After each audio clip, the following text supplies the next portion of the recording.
Bienvenidos al curso de fotografía digital de Visual Training. Para hacer una buena fotografía no es suficiente con tener nociones de composición y controlar el diafragma y la obturación.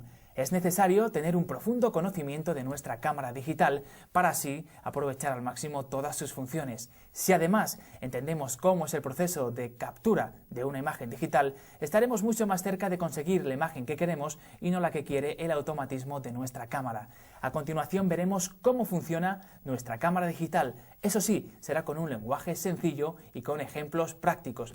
Prestaremos atención a los conceptos más importantes como son el ruido, la resolución o los formatos. Veremos cómo se forma el color dentro de nuestra cámara digital o qué son los sensores o los captadores. Así pues, comienza el curso de Visual Training sobre la cámara digital.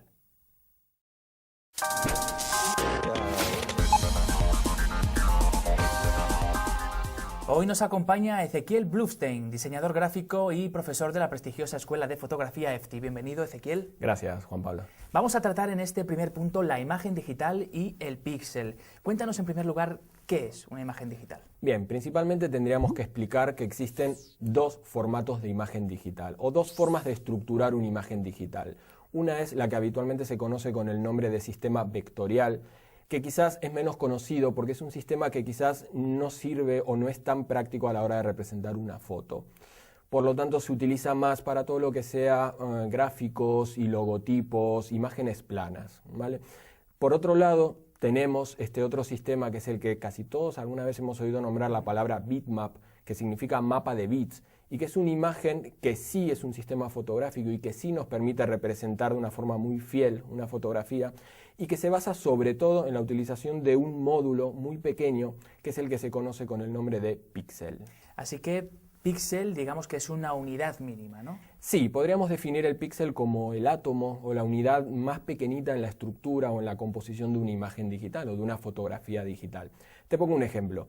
Nosotros estamos viendo ahora mismo esta foto en pantalla. Si tú pudieras meterte dentro del monitor, lo que realmente verías es un gran mosaico formado por millones de cuadraditos muy pequeñitos y cada uno de un color diferente. Bien, pues cada uno de esos cuadraditos es lo que se conoce en fotografía como un píxel. Así que cualquier fotografía que nosotros capturemos está formada por cuadraditos pequeños que no vemos. Exactamente. Las características más importantes, quizás si tuviéramos que definir de este píxel, de esta unidad mínima, podríamos simplificarla en dos. Por un lado, el hecho de que cada píxel es absolutamente indivisible, por eso es una unidad mínima, es como una especie de átomo. Es decir, no podemos fraccionar un píxel en dos. Y por otro lado, cada píxel puede llegar a tener un único color. Pero la característica más importante es que cada píxel de la imagen puede llegar a tener un color diferente del resto. Es decir, podemos tener 1.000.000 de píxeles en la imagen o 10 millones y que cada uno tenga en un momento dado un color diferente. No siempre sucederá, pero podría darse la situación. Muy interesante el mundo del píxel. Vamos a ver todo esto que nos has contado, Ezequiel, en el siguiente vídeo. Los píxeles se disponen en un espacio bidimensional que llamamos matriz. Cada píxel puede contener una cantidad variable de información que se mide en bits, que es la unidad mínima de información en informática. A mayor cantidad de bits por píxel, más información y, por tanto, más calidad de imagen. En el sistema binario, un bit puede estar representado por un 0 o por un 1. En una imagen a un bit por píxel, cada píxel puede representar únicamente blanco o negro. La imagen que obtenemos con esta cantidad de información es de máximo contraste, sin ningún tono medio. En una imagen a 4 bits por píxel, la gama tonal que cada píxel puede representar se amplía enormemente. 2 por 2 por 2 por 2 igual 16 grises distintos. Una imagen a 8 bits presenta una gama de 256 tonos, lo que permite una transición muy sutil entre los distintos tonos de gris que nuestro ojo ya no es capaz de separar, y hace que la imagen en escala de grises tenga mucho mejor aspecto. En fotografía analógica, la película está formada por pequeños granos de haluros de plata sensibles a la luz. Estos, al encontrarse muy juntos, forman la imagen que vemos.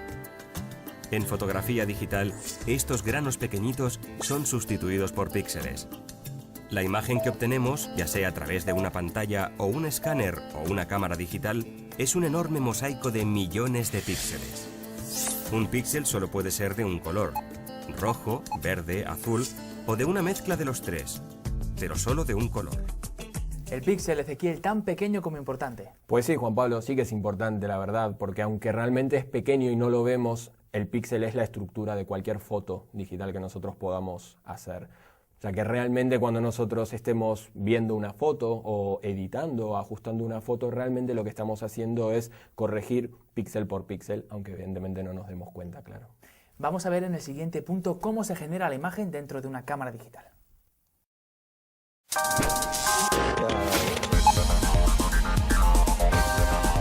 Sensores y conversor analógico digital. Decíamos, Ezequiel, que vamos a ver cómo se formaba la imagen dentro de una cámara digital. ¿Cuál es el proceso?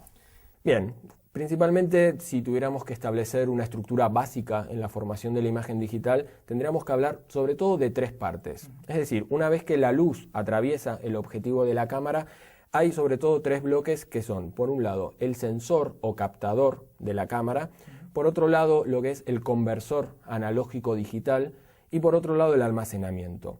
Es decir, el primer paso, que es el sensor, se encarga de recibir la luz como tal y transformar esas señales lumínicas en información eléctrica, es decir, en cargas eléctricas. Esas cargas eléctricas podríamos decir que viajan hasta este otro dispositivo que es el conversor, conocido como DAC, que se encarga de transformar esas señales eléctricas en información digital, es decir, en información en código binario, básicamente para que nos entendamos en unos y ceros. Y por último, este proceso de almacenamiento que implica el tener que guardar en algún sitio toda esta información para que podamos reutilizarla. Este proceso comienza con el sensor. ¿Qué es en sí un sensor? Pues el sensor en sí mismo es un chip, es un dispositivo electrónico muy pequeño que está, de alguna manera podríamos decir, reemplazando a lo que es el carrete o la película en una cámara analógica. El sensor está formado por una superficie fraccionada en millones de celdas muy pequeñitas. Cada una de estas celdas contiene un material que es fotosensible, es decir, un material que es sensible a la luz. Y lo que va a hacer es, de la cantidad de luz que reciba, cada una de esas celdas con su material sensible va a generar una pequeña señal eléctrica que por supuesto será mayor o menor dependiendo de la cantidad de luz que reciba.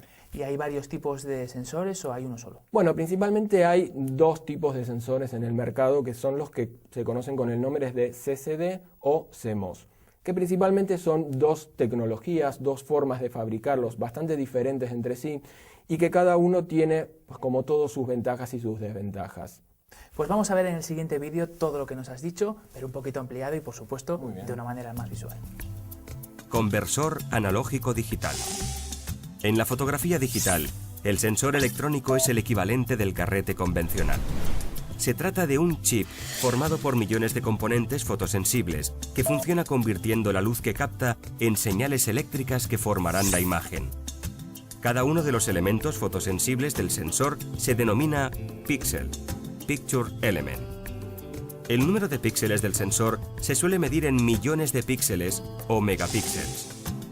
A mayor cantidad de megapíxeles, mayor posibilidad de imprimir o visualizar fotos a tamaños más grandes con pérdidas de calidad menores.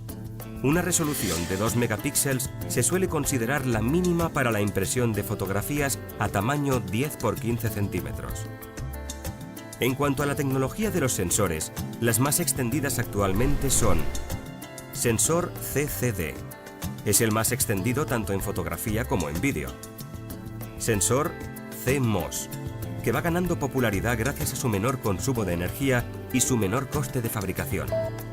Sensor de imagen CCD. El sensor CCD o dispositivo de carga acoplada es uno de los más comunes y utilizados en la imagen digital. Proporciona buena calidad de imagen. Sin embargo, su coste es elevado por su complejo proceso de fabricación, lo que encarece las cámaras que lo llevan. Para su funcionamiento, el CCD necesita de un chip externo denominado conversor analógico digital, que es el que se encarga de convertir los datos de cada píxel en datos binarios, para que nuestro ordenador los pueda leer. Sensor de imagen CMOS. El sensor CMOS o sensor semiconductor complementario de óxido metálico presenta varias ventajas respecto al sensor CCD. El CMOS puede integrar muchas funciones y procesos, tales como comprimir fotografías o cambiar datos analógicos a digitales, mientras que en el CCD estos procesos se realizan fuera del chip. A su vez, también consume mucha menos energía, evitando que alcance una temperatura excesiva, lo que le confiere mayor duración. Una cuestión particular es que los sensores de imagen no pueden captar las imágenes en color, son monocromos, es decir, solo pueden memorizar la intensidad de la luz, pero sin color. Para captar la imagen en color se necesitan varios sistemas de filtros rojos, verdes y azules delante de cada píxel en el sensor. Ya sabemos cómo se genera la imagen, pero no hemos visto ese último paso del proceso, el almacenamiento. Bueno, pues eso, si te parece, lo vemos en el próximo punto. Pues lo vemos ahí, hablaremos de buffer y memoria.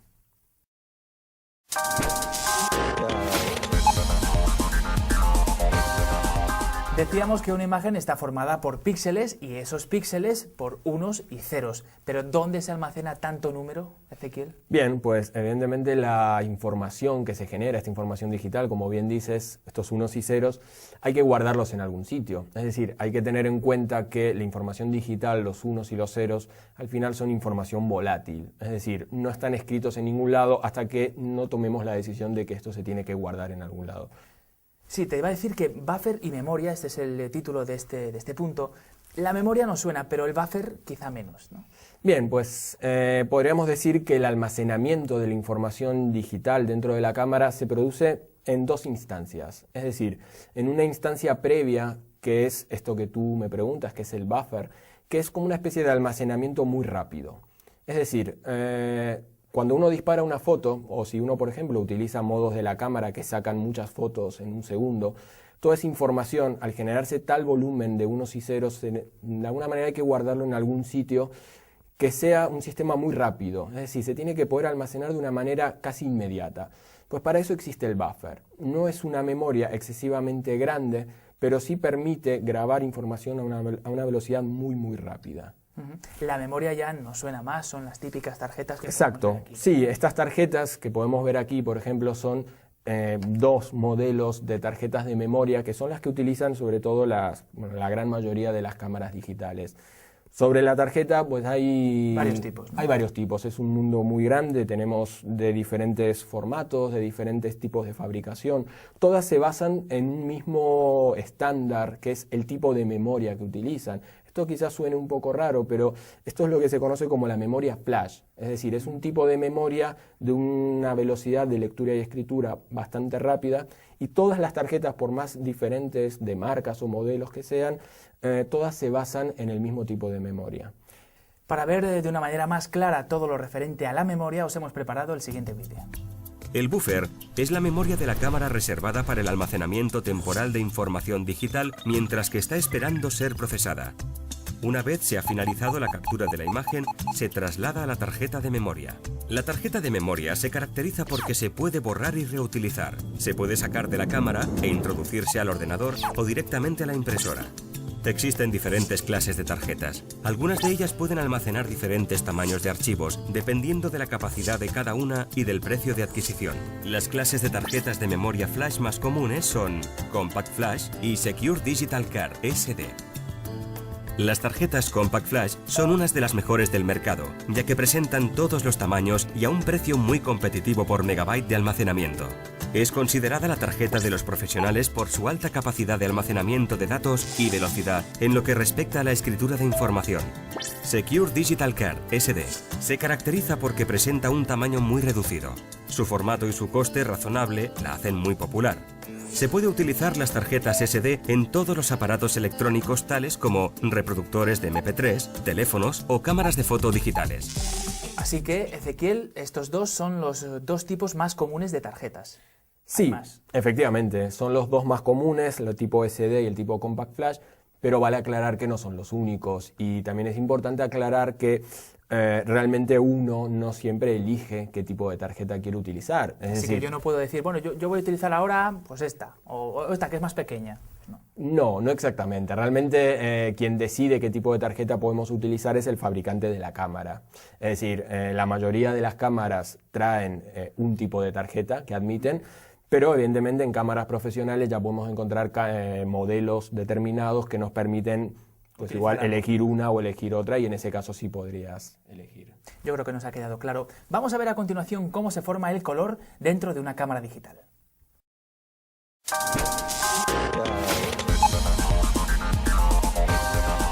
Vamos a hablar del color, de cómo se forma el color dentro de la cámara digital. ¿Es un proceso único, Ezequiel?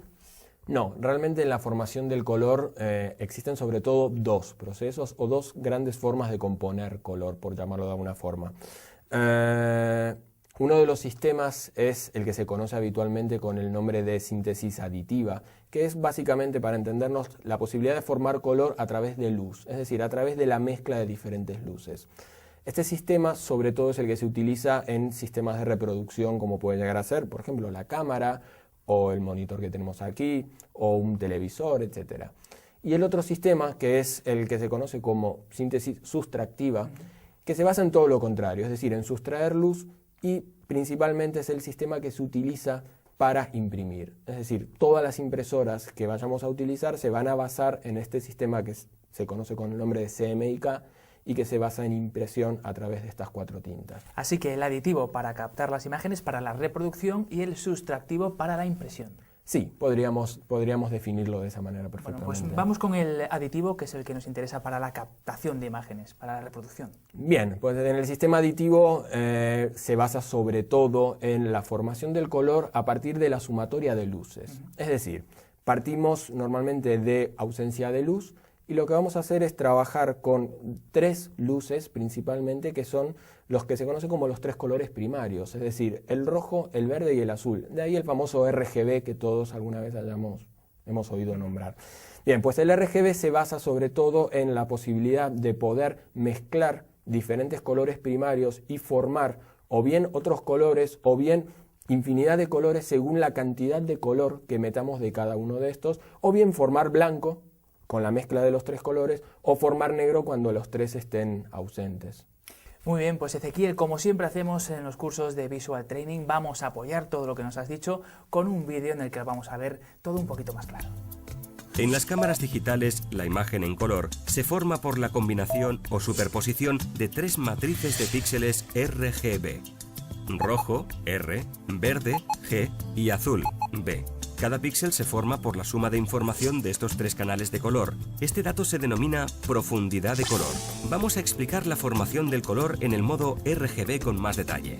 Como ya sabemos, las imágenes digitales están formadas por miríadas de píxeles cuadrados. Cada uno de estos píxeles se ilumina de un único color, de entre una gama inmensa de ellos. Una vez todos en pantalla, la imagen se reconstruye y aparece frente a nosotros.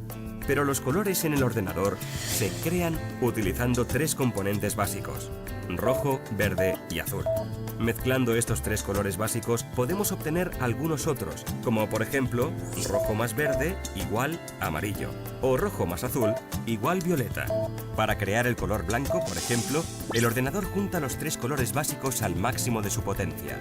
El color negro es el más fácil de crear de todos, pues resulta simplemente de no añadir ningún color a la mezcla. Ya que sabemos que el blanco es la presencia absoluta de los 3 colores básicos y el negro es la ausencia absoluta de estos, podemos adivinar que los grises se forman juntando cantidades iguales de rojo, verde y azul. Para crear un gris que esté justo a medias entre el negro y el blanco, un gris 50%, juntaremos un 50% de rojo, un 50% de verde y un 50% de azul. ¿Cómo guarda el color el píxel? El bit y el color. La profundidad de color estima los valores que puede llegar a tener cada píxel que forma la imagen. Si tiene más cantidad de bits por píxel, tendrá más colores, mayor resolución de imagen y mayor tamaño de archivo. Un píxel puede tener un bit blanco o negro, 8 bits de color y 256 matices de color. Escala de grises, 24 bits de color. Imágenes en color RGB, 32 bits de color.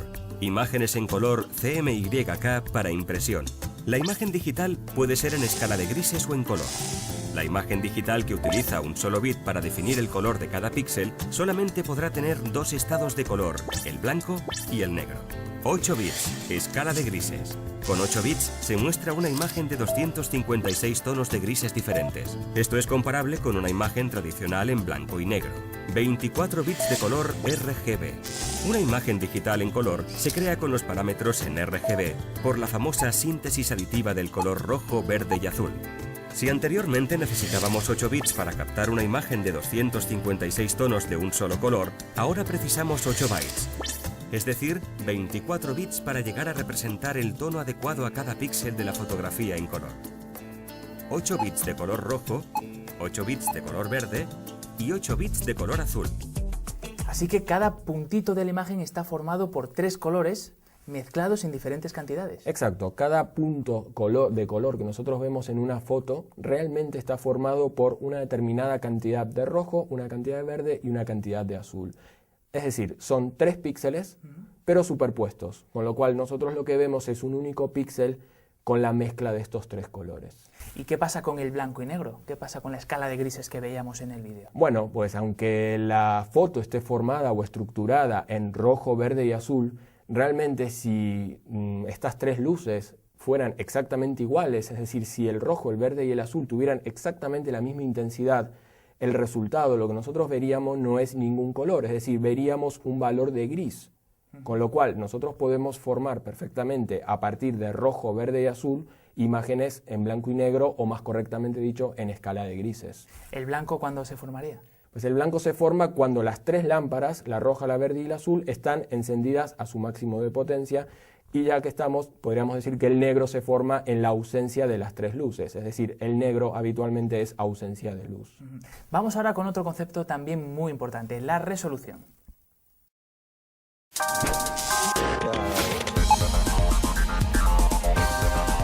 A continuación vamos a explicaros qué es la resolución. Bueno, más que vamos, va a explicaros qué es la resolución. Ezequiel. Bien, principalmente hay que hacer algunas aclaraciones sobre el tema de la resolución, sobre todo porque es un término o es un concepto que se utiliza mucho y cada vez más en este mundo de la fotografía digital. Existen diferentes tipos de resoluciones, es decir, existen resoluciones en diferentes partes del proceso de la formación de una imagen digital. Entonces, principalmente podemos encontrar 2 tipos de resoluciones, que son, por un lado, la resolución de la cámara y por otro lado, lo que es la resolución de impresión. Es decir, cuando imprimimos, por ejemplo, en la impresora que tengamos en nuestra casa, qué tipo de impresión queremos generar, con cuánta tinta y demás. Vale, pues vamos con la que nos interesa, la resolución de cámara. ¿Cómo obtenemos Bien, la resolución? Sí, pues la resolución de la cámara está dada sobre todo por el sensor que traiga la cámara. Es decir, habíamos dicho en otro capítulo que el sensor estaba formado por una retícula, por una especie de mosaico de millones de celdas pequeñísimas y que cada una de esas celdas se convierte a posteriori en la imagen ya formada en un píxel. Pues la resolución de cámara está dada por la cantidad de celdas o píxeles que traiga el sensor. Te pongo un ejemplo sencillo. Si tuviésemos un sensor, por ejemplo, que tenga solo 10 celdas a lo ancho por 6 a lo alto, 10 por 6, 60, diríamos que la resolución de nuestra cámara o de nuestro sensor es de 60 píxeles. Por supuesto que nosotros podríamos pedirle a la cámara a la hora de hacer la foto que nos dé 60 píxeles o también podríamos decirle que nos dé 30, 15 o algún número inferior o incluso superior. Bueno, hay otros conceptos interesantes acerca de la resolución que les mostramos en el siguiente vídeo. La resolución total de una imagen digital se obtiene multiplicando su anchura por su altura en pantalla. Por ejemplo, la imagen de 1200 por 1200 píxeles es igual a 1.440.000 píxeles, que expresado en megapíxeles es igual a 1,4 megapíxeles. Resolución de impresión, puntos por pulgada o píxeles por pulgada. La resolución de impresión es la relación entre las dimensiones digitales de una imagen y las físicas que tendrá una vez impresa sobre papel. La resolución se mide en puntos por pulgada o píxeles por pulgada. O lo que es lo mismo, el número de píxeles que hay en una pulgada, medida que equivale a 2,54 centímetros. Existen diferentes resoluciones dependiendo del trabajo o destino de la imagen. Se recomiendan las siguientes. Imágenes para visualizar en pantalla de ordenador o colgar en Internet, 72 puntos por pulgada. Imágenes para impresión, 150 puntos por pulgada como mínimo, pero se aconseja los 300 puntos por pulgada que dan óptimos resultados. Pixelación. Cuando se usa una resolución demasiado baja para imprimir una imagen, se produce el fenómeno de la pixelación, imprimiéndose unos píxeles de gran tamaño que dan a la imagen un aspecto de poca definición. En las cámaras digitales, la resolución se modifica a través del menú, el cual puede variar dependiendo del modelo de cámara que estemos utilizando. En la siguiente tabla podemos ver las distintas resoluciones que podemos encontrar en una cámara digital y cuáles son las más apropiadas, dependiendo del uso que vayamos a hacer de la fotografía obtenida. 6 megapíxeles o mayor.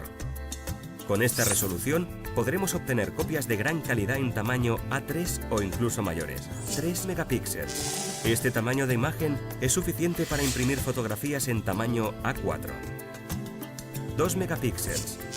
Suficiente para imprimir copias en tamaño A5. Menos de 1 megapíxel. Este tamaño no está recomendado para impresión. En cambio, las reducidas dimensiones de este tipo de archivos hacen que sea ideal para visionar las imágenes en un monitor o enviarlas por internet.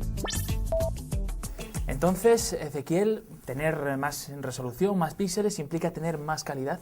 Bueno, no necesariamente, Juan Pablo, porque realmente hay que tener en cuenta que tener mayor cantidad de píxeles no siempre implica que el sensor sea realmente bueno o que la foto que vayamos a obtener sea mejor solo por tener más cantidad. Es decir, hay otros factores que influyen en la calidad de la imagen, como por ejemplo el tipo de sensor que estemos utilizando o como por ejemplo el tamaño del sensor. Con lo cual no hay que creer que por tener mayor cantidad de megapíxeles la imagen necesariamente va a ser mejor. Aunque sí vale aclarar que el hecho de tener mayor resolución de cámara nos va a permitir en un futuro poder mandar a imprimir esa foto a un tamaño mayor con una menor pérdida de calidad. Eso sí realmente nos lo va a determinar la resolución de la cámara o tener una resolución mayor, pero vale aclarar que no necesariamente más megapíxeles implican más calidad. Pues con esto, Ezequiel, cerramos este punto y vamos con el siguiente, formatos de imagen.